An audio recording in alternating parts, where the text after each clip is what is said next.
play you're about to see is based on the trial of a murder case and treats the facts of violent death as frankly as they were treated in the original court. Details of the trial have been condensed from contemporary sources, but scenes outside the courtroom are a mixture of fact and conjecture. Before 1898, a prisoner was not allowed to give evidence. This seems extraordinary to us, but in fact it was supposed to have been in the prisoner's best interest. All the same, there are some cases when one can't help feeling that the whole truth could only have been known if the prisoner had been allowed to speak. For example, Kate Webster. She must have been one of the most extraordinary people ever to come on trial in here. Kate was about 30, Irish, a maidservant. She was accused of murdering her employer. In that period, we're talking of 1879, that was unusual enough. But the horror of the case is what is alleged to have happened afterwards. It was for the jury here to decide whether Kate Webster was a rather simple, abused, misled, provoked young woman or a monster. She was certainly one or the other. What impression they'd have got had they heard her, that we shall never know. Her defense was led by Mr. Warner Slay. Kate Webster herself offered, and I quote, her heartfelt thanks and gratitude to him, as she did to her solicitor, Mr. O'Brien. The prosecution was headed by the Solicitor General, Sir Harding Giffard. He was the leading lawyer of his day. The judge, the Honourable Mr. Justice Denman, was a model of fairness and common sense. There was no suggestion that the arguments for and against the prisoner weren't fairly put. By all accounts, she impressed the jury. There's no doubt there was something about her. Possibly the man who by the end of the case knew most about Kate Webster was Father Menery, the Roman Catholic chaplain of Wandsworth Prison. It is said that after he'd taken her last confession, he was never the same man again. It was the sheer horror of the crime that had given immortality to the name of Kate Webster. And the accused lived at the time we are concerned with at number 2 Mayfield Cottages in Richmond. She had been employed there as a servant since January of this year by the deceased Mrs. Thomas, a widowed lady of about 60 years of age. On the night of Sunday, the 2nd of March, Mrs. Thomas attended the Presbyterian Church at Richmond. She was never again seen alive. 2 days later, on the afternoon of Tuesday, the 4th of March, the accused went to tea with a Mr. and Mrs. Porter who lived in Hammersmith. She told them that she was now called Mrs. Thomas, that she was a widow, and that she had inherited some money and a house in Richmond. Later, Mr. Porter and his son walked with the accused to a public house. She had brought to the Porter's house a black bag, a perfectly normal black bag, of the kind you wouldn't remark twice. Mr. Porter and his son shared the task of carrying this bag to the public house. The accused then bought the Porters a drink and went out, she said, to visit a friend in Barnes. She took the bag with her. But when she returned some 20 minutes later, she no longer had the bag. The boy then escorted the accused back to Richmond while his father went to his own home. And at number 2 Mayfield Cottages, in the home of the real Mrs. Thomas, there was another package for the boy, Robert Porter, to carry. A box this time. Then I helped to carry the box, sir. It was corded up like. And where did you carry it to? To Richmond Bridge, sir. And then what happened? She said she had a friend coming to help her, and I could go on. So I started to walk across the bridge. Then I heard this splash. You heard a splash? Yes. Then Kate ran after me. You mean the accused? Yes, sir. She ran after me and said she'd seen a friend and I could go back home. And did she still have the box with her? No, sir. And did you return home? No, sir. The last train had gone and she hadn't enough money for a cab, sir. So I went back and spent the night in her house. In Mrs. Thomas's house? The real Mrs. Thomas? Yes, sir. Did she show you what was in the box? Or the black bag? No, sir. But they were heavy. No more questions, my lord. Mr. Slay? Thank you, my lord. Tell me, Robert, how long have you known Kate? She used to live next door to us about 5 or 6 years ago. She used to come and play with my sister. How old was your sister at that time? Between 3 and 4, sir. She's died since then. I'm sorry to hear that. But the accused, whom you call Kate, she was always kind to your sister? Very kind? Yes, sir. Let me take you back to the night of the 4th of March, when you heard that splash in the river. You are certain that splash was caused by the box falling in? No, sir. What do you think it was then, Robert? That splash? I thought it was a barge, sir. It was dark and I couldn't see. Obviously, it would have been very strange behavior for Kate to take a large box to the river and drop it in. Yes, sir. I'm sure you'd have mentioned it to someone if you thought there was anything odd happening. Your father, your mother, friends at work, perhaps. Yes, sir. Who did you tell about it? Nobody, sir. Except the police. Yes, but that was much later, wasn't it? On the 23rd, I believe. After you'd seen the box which had been dragged from the river at Barnes. Yes, sir. Until then, until you'd heard of these terrible events, which have received so much publicity in the newspapers, it never occurred to you for one moment to doubt that what Kate had told you was the truth. No, sir. Thank you. And on this occasion, when the accused came round to tea with you unexpectedly, for after all, you hadn't seen her for several years... I didn't recognise her at first, sir. She was that well dressed. Indeed.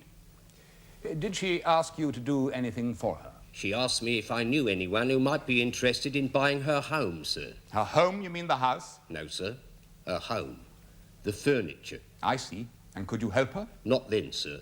It was later I introduced her to Mr. Church. And all this time she referred to herself as Mrs. Thomas. That's what she called herself, yes, sir.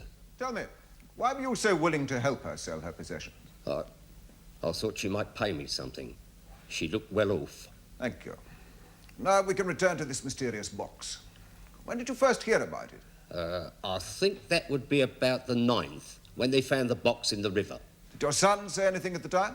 He told me about how he'd helped her with the box on the 4th. I need hardly point out to the court that it has not been established for one moment that they were the same box. The inquest on the remains that were found in the box that was taken from the river was held on the 10th.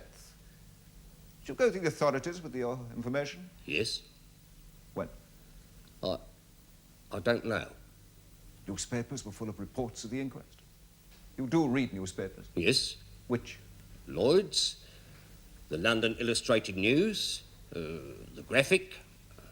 I'm very impressed. I read the Graphic more than the others.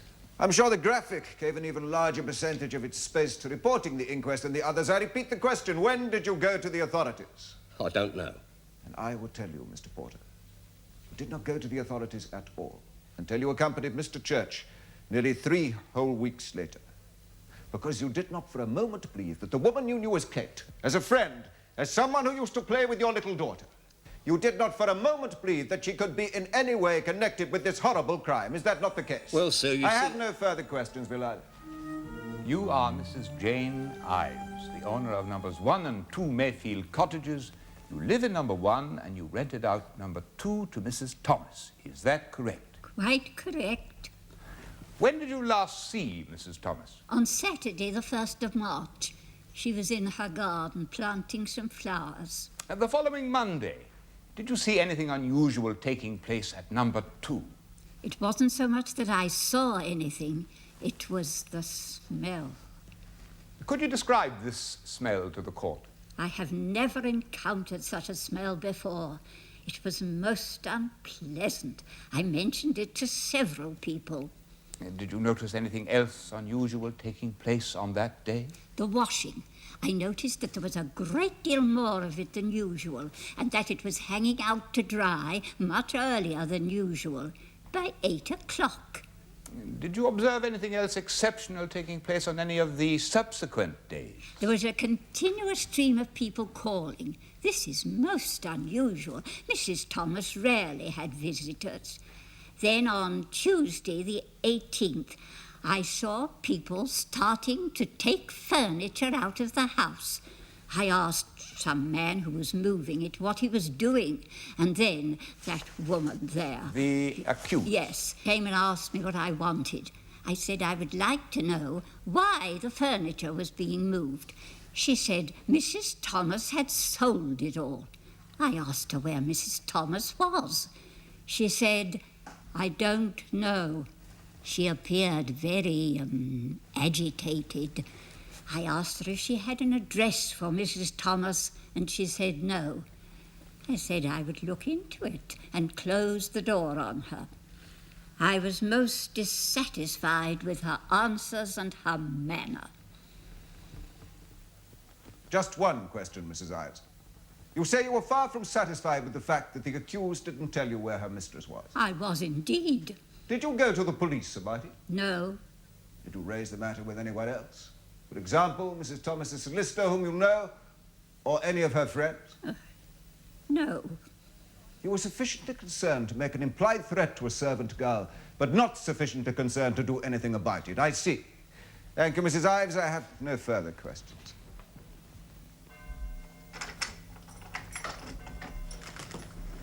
Your solicitor to see you, Webster.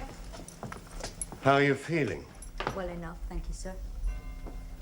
Do sit down.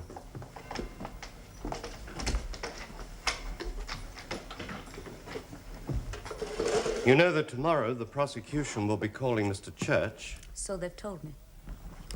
He's going to deny everything that you said in your first statement. That it was he who murdered Mrs. Thomas. He should be here now, instead of me. The innocent should not suffer for the guilty. I have your statement here. The first. It's very convincing. It would make a very good impression in the court. The details. Surely nobody would think I'd invented them. You say you've known Church for 7 years. He'll deny that, of course. He'll deny anything. And then you say he suggested that you should poison Mrs. Thomas.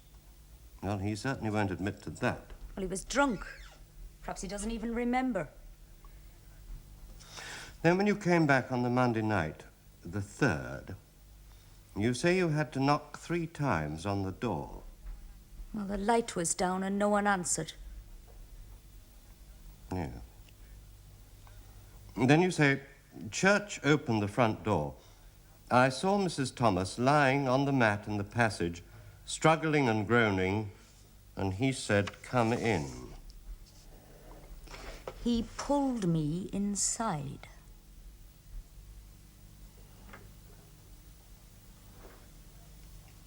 Then he threatened you with a carving knife. There was blood on it. Mrs. Thomas's blood.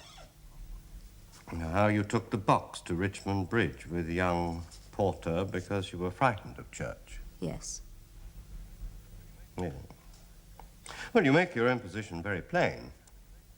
I never laid a hand on Mrs. Thomas, but I knew that Church had done it. I intend to tell the whole truth, as I don't see why I should be blamed for what Church has done.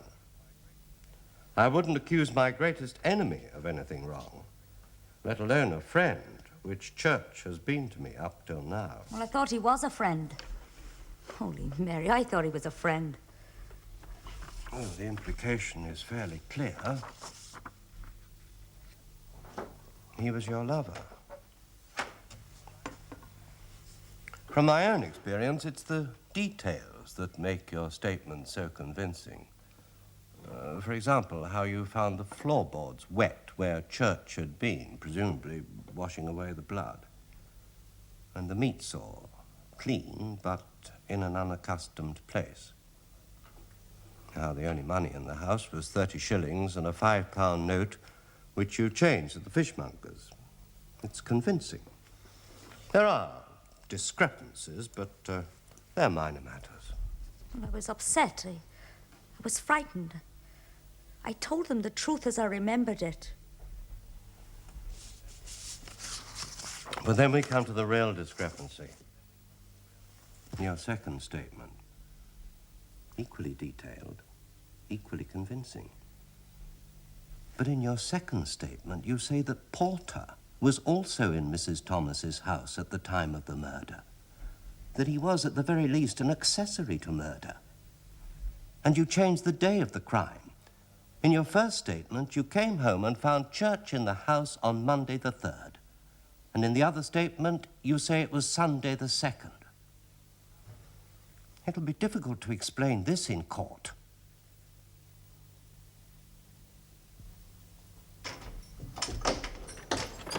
Thank you. Oh, good evening, Father. Good evening, Mr. O'Brien. She's expecting you. Thank you. How is she? Oh, perhaps you'll be able to help her more than I can. Well, she needs the both of us.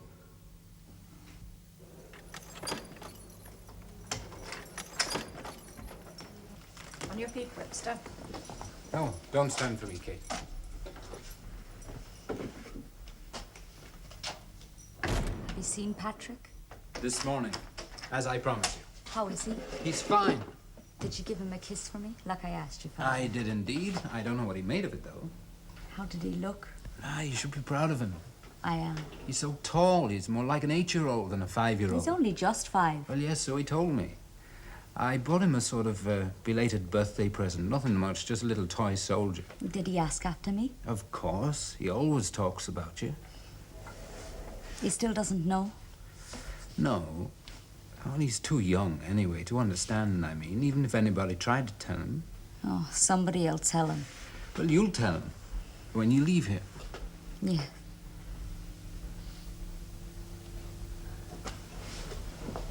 I just want to see him again. Not here. No. Not here. He's all I care about, Father. Yes, I know. It's a terrible thing to be left alone. Yeah.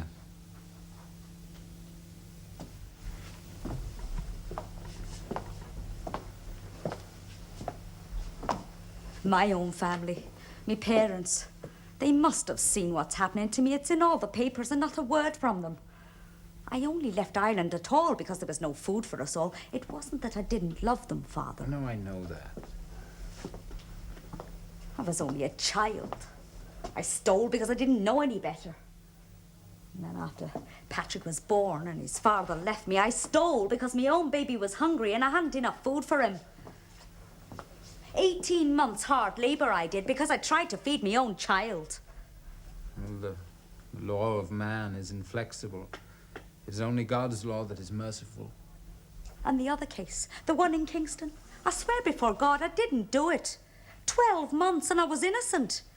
A whole year when my son was growing up without me and without his father in the hands of strangers. Yes, well, he's a fine boy. You shouldn't worry about him. I've suffered all this. And now my own family disown me. Not a letter, not a message, nothing. Well, I'll try and get in touch with them then, shall I? It's no good now. It's too late. Pray for me, Father. You're all I have now. I always pray for you, Kate.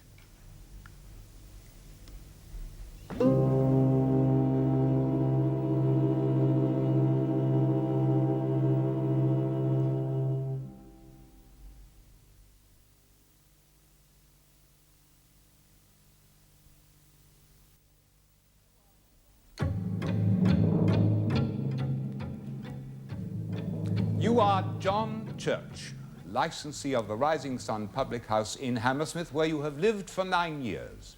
I am, sir. Before that, you were a gentleman's servant, and before that, you served in the army. Until 1866, you served with the 11th Hussars in India, and then you purchased your discharge. Is that correct? Yes, sir. Thank you. Will you tell the court what you did on Sunday the 2nd and Monday the 3rd of March of this year? Well, on the Sunday, I was serving in the bar at the Rising Sun from 1 till 3, then again from 8 till 10. On the Monday, I got up about 10, did a bit of work about the house. In the Rising Sun? Yes, sir. Continue, please. In the evening, there was a meeting of the Oak Slate Club. The Oak Slate Club? Yes, my lord. And what is the Oak Slate Club? It's a sick and burial club, sir.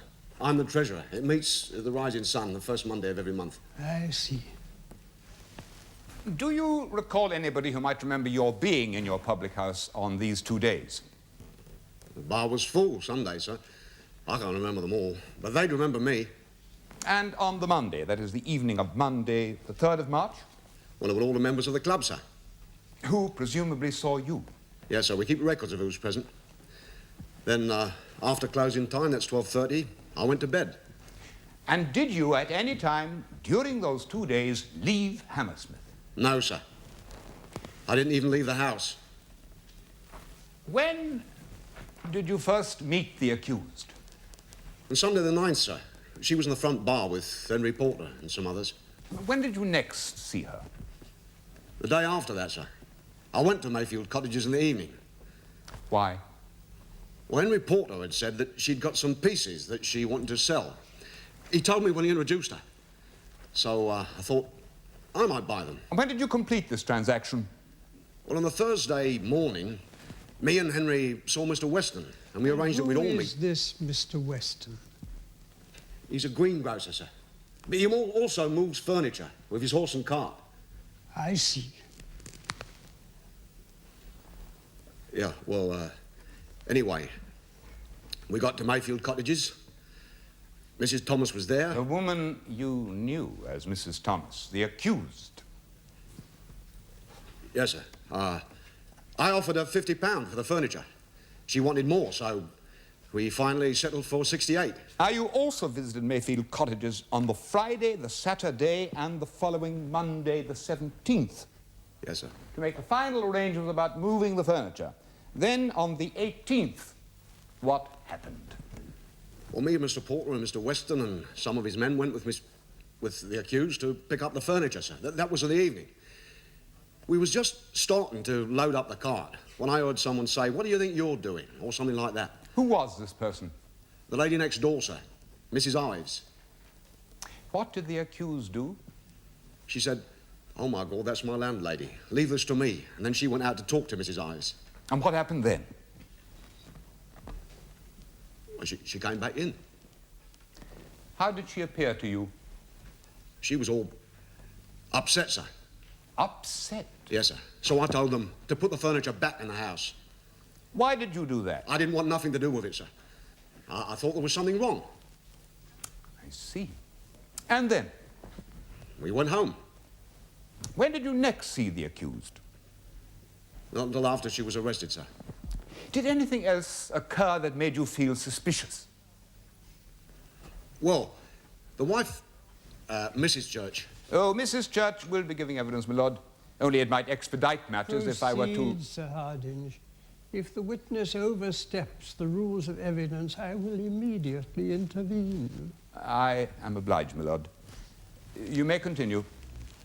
Well, she found this letter in one of the dresses that the accused had left at the Rising Sun, with the silver.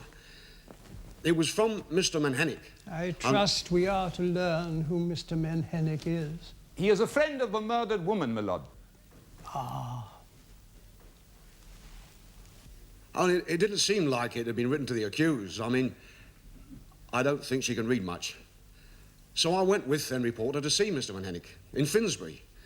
And from what he said, well, it was obvious that she wasn't really Mrs. Thomas. Now, that was on the 21st, was it not? Yes, the Friday. And what did you do then? Well, the next day, me and Henry Porter and Mr. Manhennick went to the police. Whereupon a description of the accused was circulated throughout the United Kingdom. Now, as the court is aware, the accused was apprehended in Ireland at Elaine on the 28th in the company of her son at the house of her uncle. She was then returned under arrest to Richmond and held at Richmond Police Station. Tell me, Mr. Church, did anything happen to you on the 30th? Yes, sir. I was arrested and charged with murder. I went to the police station, where she was, and they read a statement to me. In which she said that you had committed the murder and had forced her to help you. Yes, sir. How long were you remanded for? 2.5 weeks. Who was responsible for your discharge? I don't know. I don't know who arranges.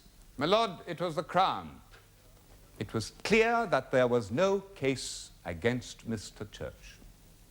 Thank you. That is all. Mr. Slay? Mr. Church, you clearly have a remarkable memory, so I shall tax it a little further. Where do you come from? What do you mean? I mean, where were you born, where were you brought up? I don't know. You don't know? I can't remember. I see. How old were you when you joined the army? 19, perhaps 20. What did you describe yourself as when you joined the army? I can't remember. You say you had never seen the accused before the 9th. Yes, sir. She says she has known you for some 7 years and has been very close to you. You're saying your memory is better than hers. Very well. Let us take Tuesday the 11th. You have just told the court that you went to call upon the accused to look at her furniture in the evening. Yes, sir. Between 5 and 7. You told the magistrate's court you were there from 4 to 9. Oh, well, I might be a bit wrong there. Doesn't it seem strange to you, Mr. Church, that you should spend 5 hours alone at a strange house with a strange woman whom you'd only been introduced to 2 days earlier? No, sir. I was looking at the furniture. Ah, yes, the furniture. Yes, after this rather inconclusive conversation over the furniture, you took the accused to the railway tavern and brought her more drinks. I don't remember. But you just said you did. 5 minutes ago. In fact, for someone who didn't know the accused at all, you seem to have been remarkably hospitable. On the 11th, you drank with her at Mayfield and at the railway tavern. On the 12th, according to your statement, you and Porter and the accused went to a public house called the Thatched House and drank there. I presume she shared in these drinks? Yes, sir. On the 18th, when you finally started to move the furniture, did you have a drink with the accused while you were doing it? Not just me. One of Mr. Weston's men had a drink too. And you say Mrs. Ives, the landlady, appeared. You were so appalled by your suspicions that you abandoned the idea of buying the furniture and went home. Is that correct? Yes, sir. Straight home? Yes, sir. I didn't want any part of it. Or anything more to do with Kate Webster? That's right, sir. But in the magistrate's court, you said that you didn't go straight home. You said, in your own words, that you went to the pub round the corner for a drink. Yeah, well, I had a drink first. With Kate Webster? Yes, sir. That is, you said. Last time you saw the accused until after her arrest. Must have saved you a great deal of money that you would have otherwise have spent on entertaining her. I notice you find it difficult to call her the accused. Normally called her Kate, didn't you? No, sir. But you did. My lord, the defense is willing to call witnesses that were proved conclusively... I might have called her Kate. Your memory, Mr. Church. I think it might help the court if I tried to establish how good it is. Your father now, what trade did he pursue? I don't know, sir. I don't remember him. And your mother? She's living. Where? I don't know. I don't remember, sir. Before you joined the army, had you been in any trouble? No, sir. Well, I might have been in a few scrapes. When you were serving in India, did you by any chance ever suffer from sunstroke? No, sir, I didn't.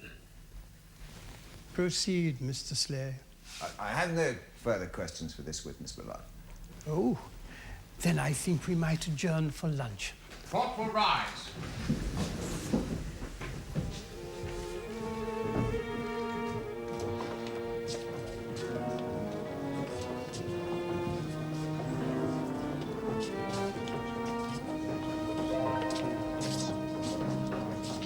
Good morning, Father. Good morning, Mr. O'Brien.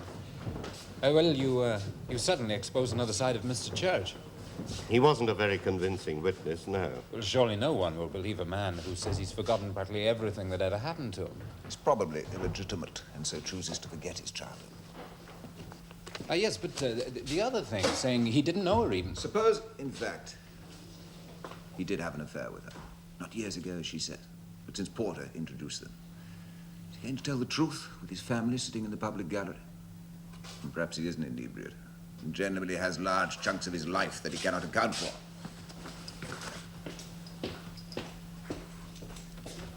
It could be, Father, that you'll be the only person ever to know the whole truth.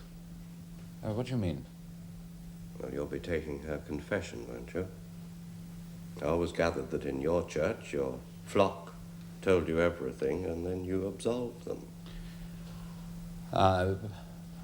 But only if they are truly penitent can they be absolved. And no priest can absolve anyone. It is God acting through the priest. With respect, Father, how do you know if they're telling the truth? But they must be telling the truth. It would be a terrible blasphemy if they weren't.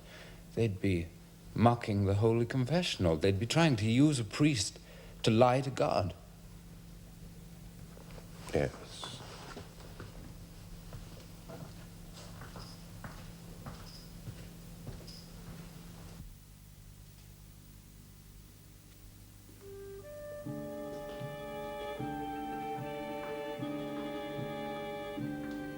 Gentlemen of the jury, have you agreed upon your verdict? And do you find Catherine Webster guilty or not guilty of the willful murder of Mrs. Thomas? Guilty.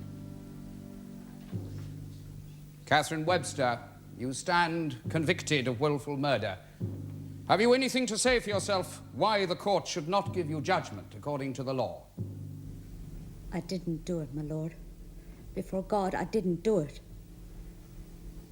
I'd like to say that when they came and took me, I was frightened. I said terrible things. I didn't know what I was saying. I blame Mr. Church and Mr. Porter, but they didn't have anything to do with it, sir, nothing. But I was tricked, sir. There's a man. He led me. He made me help him. He's the father of my little boy. He seduced me and then he left me. He left me and his own child to starve, for all he cared. I had to thieve to feed my son because his father, he's the one who did it. He's the one who's really guilty and he isn't even here. Until this moment, I've loved him, but I don't see why I should suffer for what he did when I'm innocent. Prisoner at the bar, after a long and painful inquiry, and after a powerful advocacy on your behalf, you have been found guilty of murder. It is my duty to pass upon you the sentence of the law.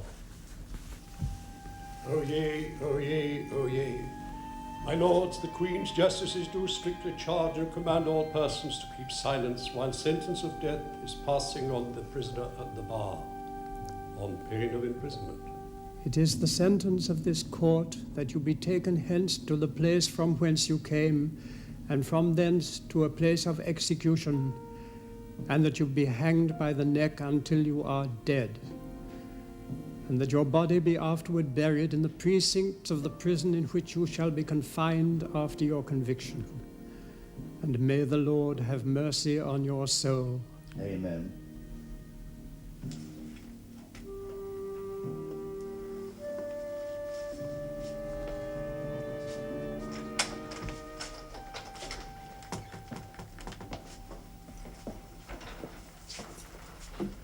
Good evening, Father. Good evening, Mr. O'Brien. Is there any news? I don't know how much you know about the Home Secretary's letter. The Home Secretary regrets, etc.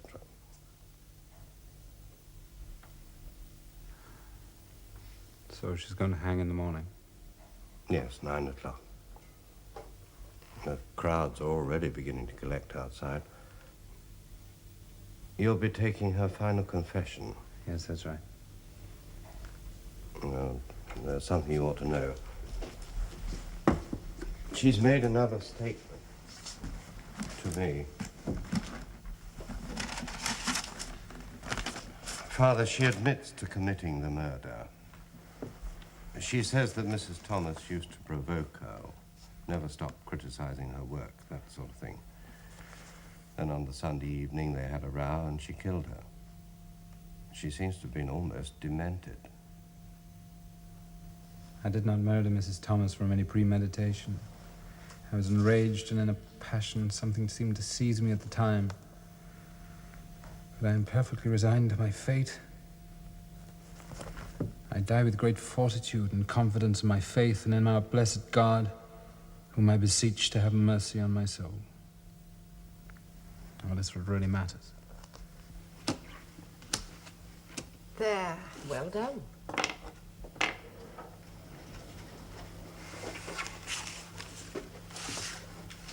We could play drafts if you like. I told you I don't know how to play. I could teach you. How long will it take to learn? Let's play cribbage again. See if I can get some of my money back.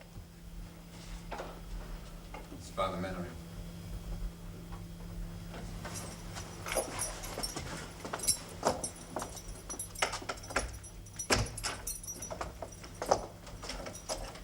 We'll leave you, Father. Thank you.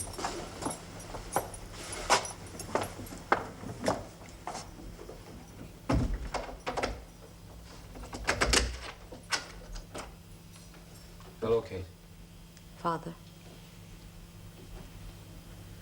I read the statement. Mr. O'Brien gave it to me. I asked him to.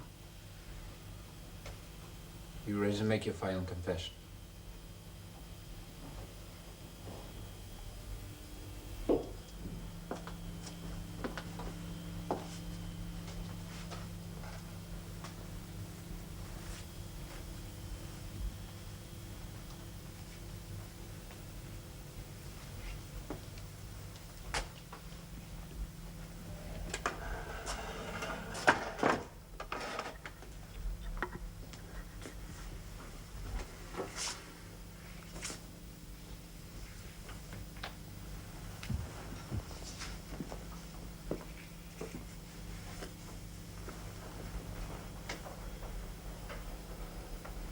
Bless me, Father, for I've sinned.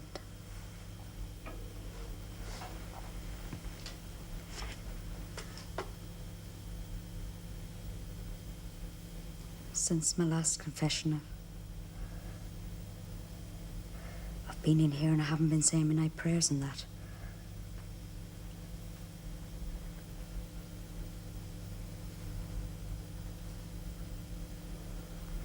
The thing is, Father, all my life I've only confessed part of what I've done. You must make a full confession now, Kate. It is your last chance.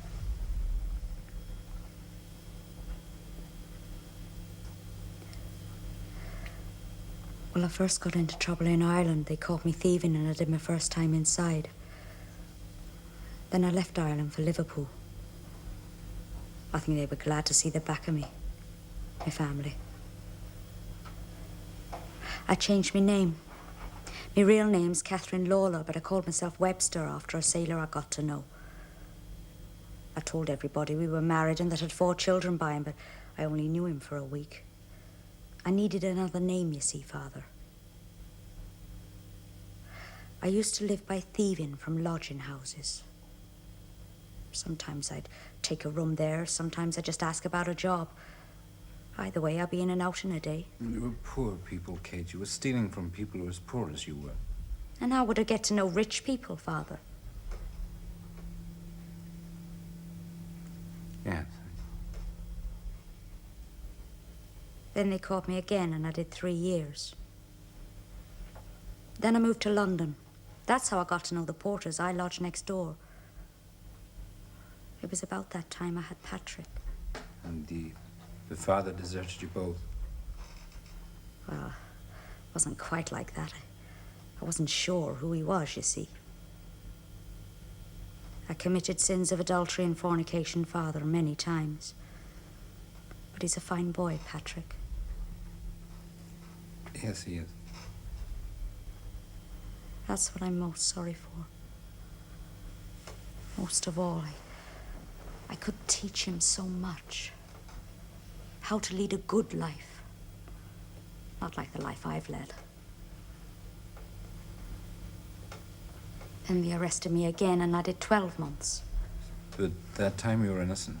No. They only tried me for the half of it. You swore before God that you were innocent.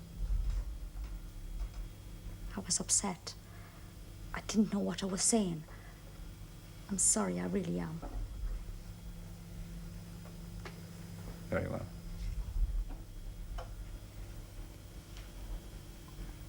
Then I got this job with Mrs. Thomas. All that jewelry. Gold, most of it. She had so much. It just lay there. But in the statement you gave to Mr. O'Brien, you said that she provoked you and criticized your work all the time. And that's the truth, Father. Picking on me.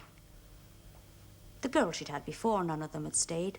But it didn't work with me. She couldn't frighten me. It was me that frightened her. Yes, but at first you spoke very highly of Mrs. Thomas. You talked about how kind she was to you. Well, I had to, didn't I? Why?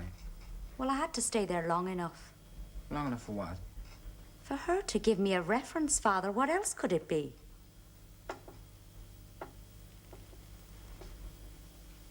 But I was watching her. She was trying to get up the courage to dismiss me. And then she does it. It was as if she was begging me a favor.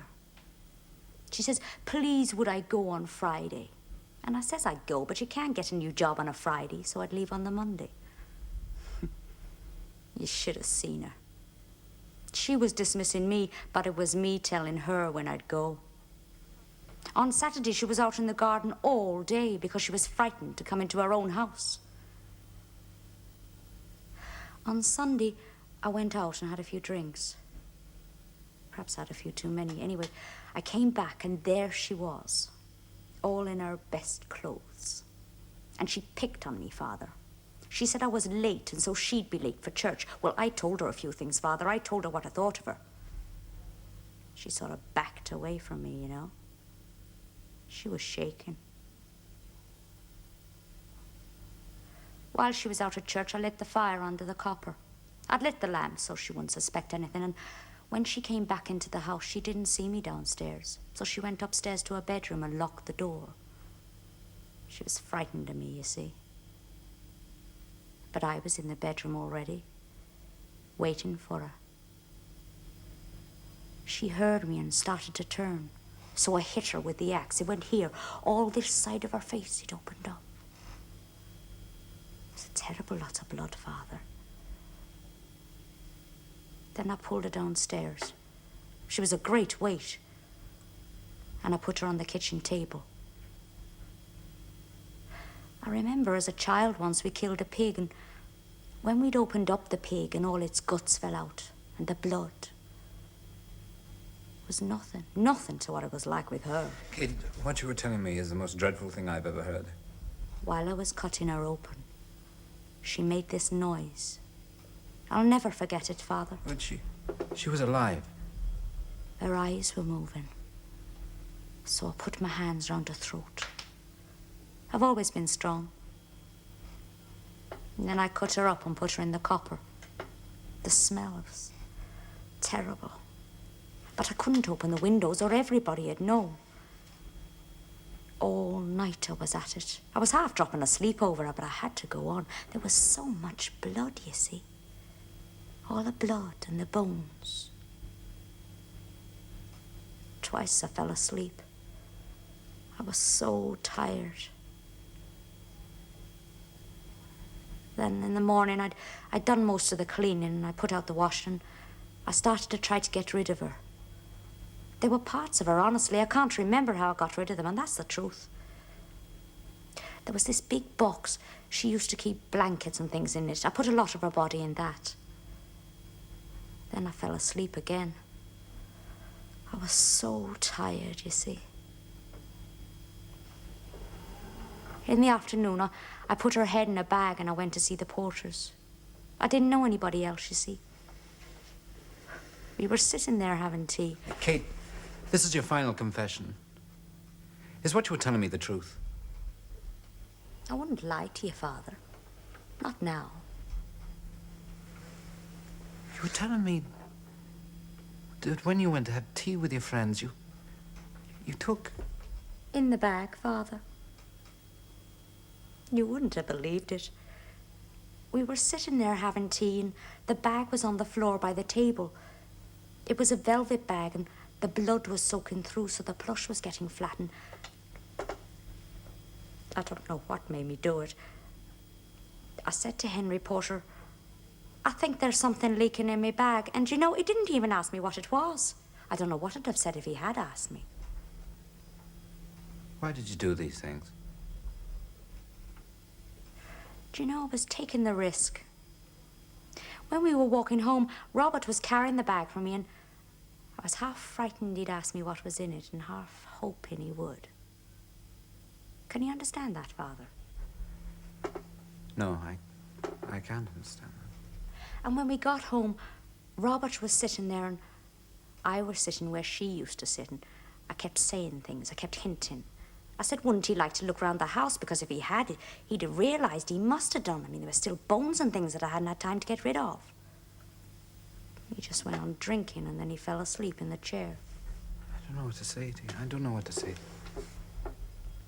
You see, after I'd done it, after I killed her, well, I had all her money and her jewellery and that. I could have just taken it and gone away. I could have been in America by now, and they'd never have found me. But you see, I saw Mr. Church and his pub and his friends, and I saw the Porters sitting in their nice home, and I just wanted to mix them all up in it too. Carrying her head in the bag and the box and buying all the furniture. How could they have talked their way out of that? Honestly, I can't. I don't know what to say. Well, why did you do these things?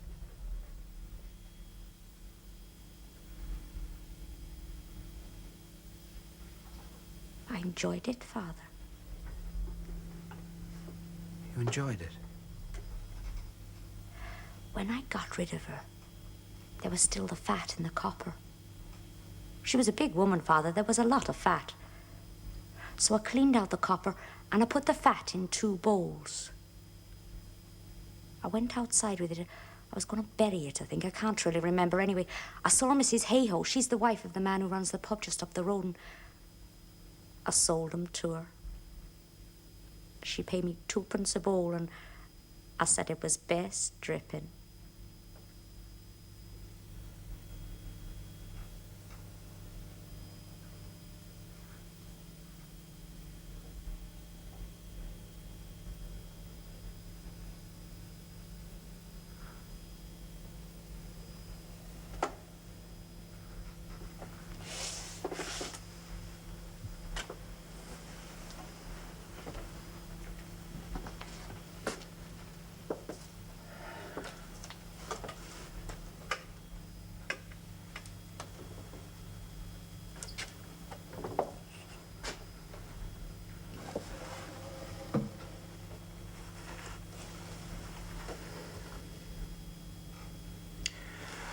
What you have told me,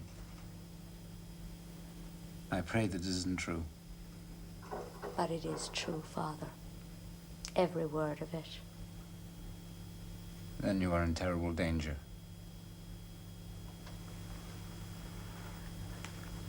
Unless you are truly penitent, your soul is damned. Do you understand what I'm saying? Yes, Father.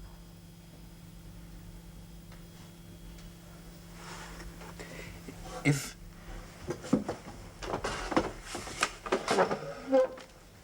you are truly penitent, then even at the last moment, even at the moment you die, God can forgive you, but not unless you are truly penitent. I know, Father, and I am penitent. I'd do anything to undo what I've done. Yeah, but you can't. Only in your soul can you undo that. You see, you must understand you are going to be hanged. And you must make your peace with God now, because it's your only chance, and you must understand that. It is the most important moment of your life, however terrible, however wicked, all the things you've done, all the things you have told me. Even now, God in his infinite mercy can forgive you, but not unless you are truly penitent. What happens to your soul throughout all eternity depends upon your penitence now. I know, Father. I was brought up in the Holy Church. And you must be penitent because of the suffering you have given to God. Do you understand? If you are contrite because you are afraid of hell... I'm not afraid of hell, Father. Well, we should all be afraid of hell. If you say so, Father. True penitence, it is not because of fear, it is because of love. It is because God, your Father, loves you and you have offended him terribly. You are contrite because you know how you have hurt God. If it is only because you are frightened, then it is not perfect penitence. Do you understand? Yes, Father. And I am penitent. In God's holy name, I'm truly penitent. Yes, but you have used his holy name before, and...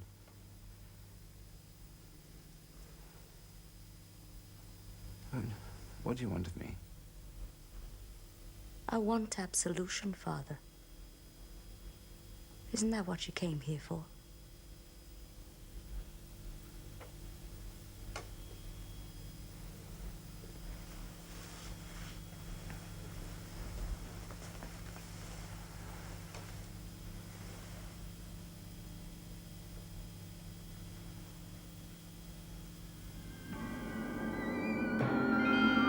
Bye.